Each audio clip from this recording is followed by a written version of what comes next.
मुझे पक्का यकीन है आपने दो महान विद्वानों की खबर सुनी होगी। उनकी कहानी युगों युगों तक याद रखी जाएगी। क्या आप तैयार हैं इस कहानी में डूबने के लिए?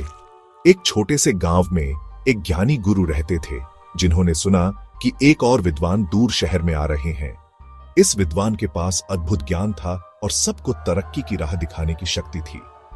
यह खबर आग की तरह फैल गई और जल्द ही हर कोई इस नए ऋषि से मिलने के लिए उत्सुक हो गया। जब राजा को इन दो विद्वानों के बारे में पता चला तो उसने उन्हें अपने दरबार में बुलाया। उसने उनसे निवेदन किया कि वे अपना ज्ञान उसके राज्य के साथ साझा करें। विद्वानों ने विनम्रतापूर्वक स्वीकार किया और कहा, महाराज, आपके निमंत्रण से हम सम्मानित महसूस कर रहे हैं। हम सेवा करने के लिए तैयार हैं।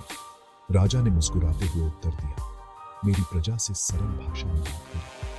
पहले विद्वान ने मुस्कुराते हुए कहा, हम राजा और उनकी प्रजा के बीच बातचीत को आसान बना सकते हैं। राजा ने आश्चर्यचकित होकर कहा, आप यह कैसे करेंगे?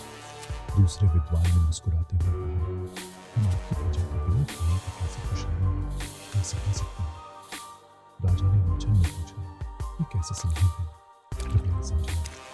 पहले विद्वान ने कहा, हम विज्ञान का उपयोग करके एक ऐसा यंत्र बना सकते हैं जो बातचीत को आसान बनाएगा और आपके गांव वालों को सशक्त बनाएगा। दूसरे विद्वान ने आगे कहा, और हम एक ऐसा प्रयोग विकसित कर सकते हैं जिससे भोजन की आवश्यकता ही खत्म हो जाएगी, जिससे आपकी प्रजा आरामदायक और स्वस्थ रहेगी। प्रभावित होकर राजा ने विद्वानों का स्वागत किया और उन्हें अपने आविष्कारों को फैलाने का काम सौंपा। उन्होंने खुशी खुशी काम किया और सभी की प्रशंसा अर्जित की। यह कहानी हमें सिखाती है कि ज्ञान विकसित होता रहता है और नवाचार हमारे जीवन को बदल सकते हैं। इन विद्वानों का समर्पण और स्वार्थ हमें अपने कौशल का उपयोग समाज की भलाई के लिए करने की याद दिलाते हैं।